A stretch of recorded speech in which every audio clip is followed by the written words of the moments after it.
दी print के YouTube channel को subscribe करें और ताज़ा अपडेट्स पाने के लिए बेल आइकन दबाएं। स्वागत है आपका प्योर पॉलिटिक्स में। और आज हम बात करेंगे राफेल डील की।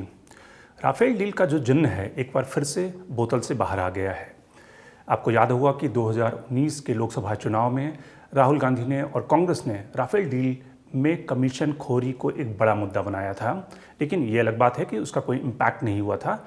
लेकिन अब राफेल का जिन्न फिर से बाहर आया है। उसकी वजह है कि फ्रेंच की एक मीडिया पोर्टल ने ये खुलासा किया है कि किस तरह से डसॉल्ट एविएशन, जिसने कि राफेल की जो निर्माता कंपनी है और जिसने भारत को राफेल सप्लाई किए हैं, उसने बोगस इनवॉइसेस के जरिए एक मिडिल मैन को कमीशन दिया था। और ये कमीशन तकरीबन 65 करोड़ रुपए थी, जो फर्जी इनवॉइसेस के जरिए उसे पे किया गया था मॉरिशस की एक सेल कंपनी के जरिए। अब इसको लेकर तमाम आरोप प्रत्यारोप कांग्रेस और बीजेपी के बीच में छिड़ गई है। लेकिन जो बड़ा मुद्दा है, जो बड़े सवाल हैं, उसका जवाब अभी किसी की तरफ से, यानी कि सरकार की तरफ से नहीं दिया गया है। बड़े सवाल क्या हैं? बड़ा सवाल यह है कि सरकार की इन्वेस्टिगेटिंग एजेंसी यानी सीबीआई, ईडी को ये जानकारी है 2018 से कि इस मामले में कमीशन खोरी हुई है, जो कि मॉरिशस के अटॉर्नी जनरल ने भारत सरकार को आगाह किया था अक्टूबर 2018 में। उसके बाद से इसकी इन्वेस्टिगेशन जांच क्यों नहीं हुई, और अगर जांच हुई भी तो इसकी जानकारी जनता को क्यों नहीं है। और अगर ये जांच हुई और ये तथ्य सामने है कि इसमें कमीशन खोरी हुई है, क्योंकि भारत सरकार के जो डिफेंस कॉन्ट्रैक्ट के रूल हैं उसके तहत ये कहा गया है कि अगर कोई भी विदेशी कंपनी डिफेंस डील में कमीशन देती है तो उसके साथ फिर कॉन्ट्रैक्ट उसे बैन कर दिया जाता है, उसे बैन कर दिया जाएगा। तो फिर डसॉल्ट एविएशन के साथ वो संबंध क्यों जारी है? तो ये सारे सवाल हैं जो हम प्योर पॉलिटिक्स में, जिस पे हम बात करेंगे और जानने की कोशिश करेंगे कि ये ताज़ा विवाद है क्या आखिर।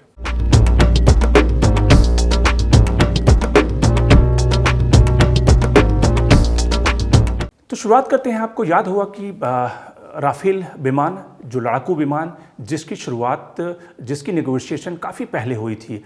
यूपीए के ज़माने में 126 राफेल विमान खरीदने की नेगोशिएशन शुरू हुई थी। हालांकि यूपीए के समय में ये नेगोशिएशन पूरा नहीं हो पाया और वो विमान खरीदे नहीं जा सके।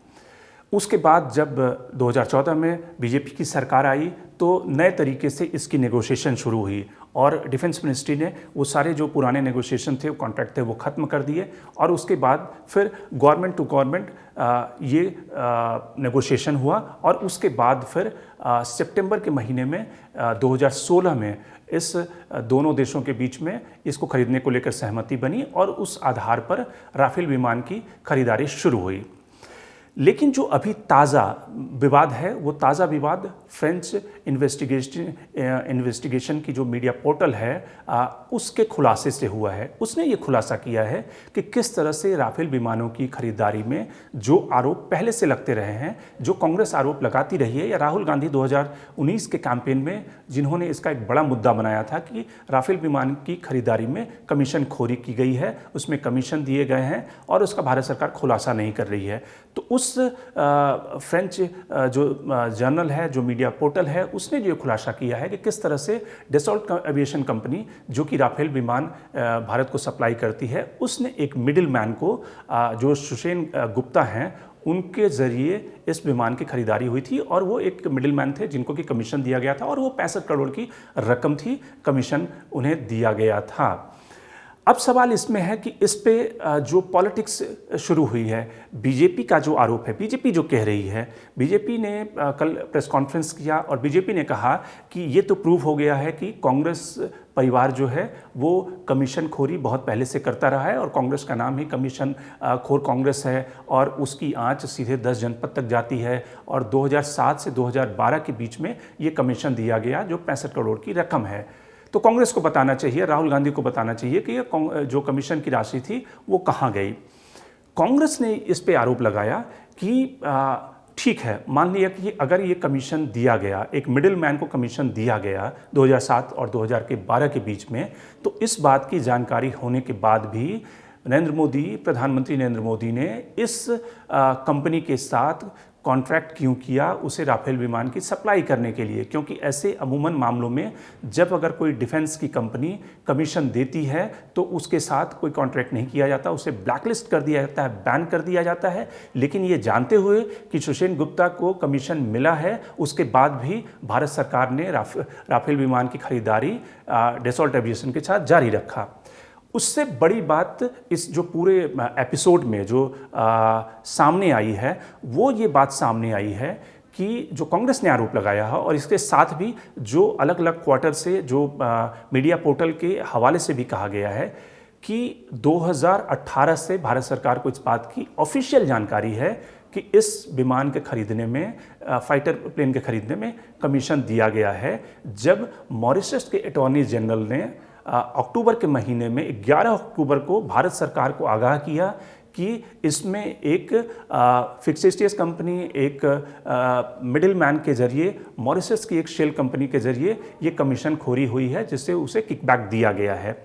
11 अक्टूबर के बाद 23 अक्टूबर को रातों रात जिस तरह से सीबीआई के डायरेक्टर को हटाया गया, आलोक वर्मा को हटाया गया, तो ये सारे सवाल इसलिए उठ रहे हैं क्योंकि उससे पहले 5 अक्टूबर को अरुण शौरी, यशवंत सिन्हा, प्रशांत भूषण सुप्रीम कोर्ट का दरवाज़ा खटखटाते हैं और उन्होंने ये मांग की कि जिस तरह से इसमें एंटी करप्शन क्लॉज हटाया गया था इस पूरे कॉन्ट्रैक्ट से, उससे कहीं ना कहीं करप्शन की बू आ रही है। और उसके एक हफ्ते के बाद, यानी कि 5 अक्टूबर के एक हफ्ते के बाद 11 अक्टूबर को मॉरिशस के अटॉर्नी जनरल सरकार को आगाह करते हैं, भारत सरकार को, कि इसमें कमीशन खोरी हुई है। और उसके 10 दिनों के बाद 23 अक्टूबर को सीबीआई का डायरेक्टर, जिसके पास ये सूचना पहुंची थी कमीशन खोरी का, जो कि प्रशांत भूषण और अरुण शौरी ने एप्लीकेशन दिया था, तो क्या भारत, ये जो आरोप लग रहे हैं, क्या भारत सरकार को ये पता था और भारत सरकार ने इन आरोपों को देखते हुए उन्हें लग रहा था कि आलोक वर्मा इस राफेल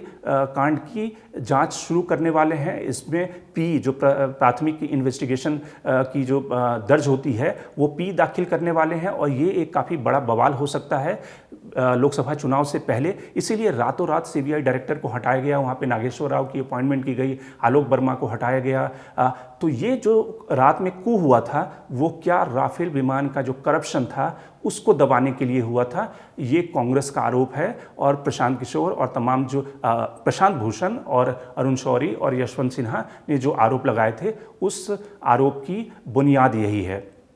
अब सवाल है कि सिर्फ जो मॉरिशस के अटॉर्नी जनरल ने भारत सरकार को आगाह किया था वो नहीं है, बल्कि 2019 में धीरज अग्रवाल नाम के व्यक्ति, जो कि आईडीएस आईटी सॉफ्टवेयर कंपनी के मैनेजर थे, उन्होंने अगस्ता वेस्टलैंड की जो इन्वेस्टिगेशन हो रही थी उसमें भी ये खुलासा किया कि जो पैसे का जो लेन देन हुआ वो आईडीएस कंपनी और सुषेण गुप्ता की जो इंटरसेलर कंपनी थी, इन सब के जरिए हुआ, जिस बोगस इनवॉइसिंग की बात हो रही है। तो इसने भी खुलासा किया धीरज अग्रवाल ने 2019 में कि पैसे का लेन देन हुआ सुषेण गुप्ता की इंटरसेलर कंपनी और आईडीएस के जरिए, और इस तरह से डसॉल्ट एविएशन ने ये किकबैक जो पहुंचाया था सुषेण गुप्ता के पास, उसके जरिए हुआ। अब इस केस में कई सारे सवाल हैं। पहला सवाल ये है कि भारत सरकार को, सीबीआई को, ईडी को ये सब जानकारी होते हुए भी इसकी इन्वेस्टिगेशन, इसकी जांच क्यों नहीं हुई, या अगर हो रही है तो वो पब्लिक डोमेन में क्यों नहीं है। दूसरी बात कि अगर भारत सरकार को ये पहले से पता है कि सुषेण गुप्ता के जरिए, मिडिल मैन के जरिए किकबैक दिया गया, तो फिर ये कॉन्ट्रैक्ट क्यों किया गया। ये जो बड़ा सवाल है कि वैसी कंपनी के साथ कॉन्ट्रैक्ट क्यों किया गया जब हमारे डिफेंस क्लॉज में और डिफेंस डील में इस तरह के एग्रीमेंट होते हैं कि आप किकबैक के जरिए वो कोई भी बिड को हथियाने की कोशिश नहीं करेंगे और किसी को इन्फ्लुएंस करने की कोशिश नहीं करेंगे। जो बीजेपी का आरोप है कि ये जो किकबैक दिया गया 2007 से 2012 के बीच में दिया गया, लेकिन एक प्राइवेट डिटेक्टिव ने ये खुलासा किया था कि 2015 के बाद भी सुषेण गुप्ता ने डिफेंस मिनिस्ट्री के ढेर सारे कागजात पहुंचाए हैं डसॉल्ट एविएशन को, और डसॉल्ट एविएशन ये जानना चाहती थी कि प्राइसिंग किस आधार पर तय किया जा रहा है इस फाइटर प्लेन का। तो अगर सुषेण गुप्ता 2015-2014 के बाद भी एक्टिव हैं और भारत सरकार को इसकी जानकारी है, तो भारत सरकार ने उनके खिलाफ या फिर डसॉल्ट एविएशन के खिलाफ कार्रवाई क्यों नहीं की, कॉन्ट्रैक्ट रद्द क्यों नहीं किया। तीसरा जो सवाल है इस मामले में, जो कई सारे सुप्रीम कोर्ट के पिटीशन में भी कब पूछा गया था कि एंटी करप्शन जो क्लॉज था, जो कि भारत सरकार ने जब डसॉल्ट एविएशन के साथ कॉन्ट्रैक्ट किया, उसमें से क्यों हटा दिया गया था ये क्लॉज, क्योंकि शक की सुई ये कहती है कि भारत सरकार को ये पता था कि इसमें करप्शन हुआ है, इसमें किकबैक दिया गया है, तो इसीलिए भारत सरकार ने जानबूझते हुए उस एंटी करप्शन क्लॉज को कॉन्ट्रैक्ट के दायरे से हटा दिया था। ये कांग्रेस का आरोप है, या दूसरे पक्ष जिन लोगों ने सुप्रीम कोर्ट में पिटीशन फाइल किया था उन सब ने ये सवाल उठाए हैं। अब इन सब सारे सवालों में कांग्रेस का डिमांड है कि इसकी जेपीसी होनी चाहिए।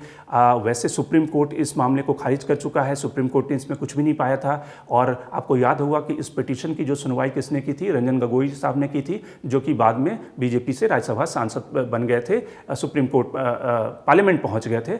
उन्होंने ही इन सारी पिटीशन की सुनवाई की थी और उन्होंने इसमें कुछ भी नहीं पाया था। तो ये सारे सवाल अब फिर से राफेल के जिन निकलने से सामने आ रहे हैं। अब इसमें भारत सरकार को जवाब देना होगा कि ये सारे जो सवाल निकल रहे हैं उन सब का माकूल जवाब क्या है।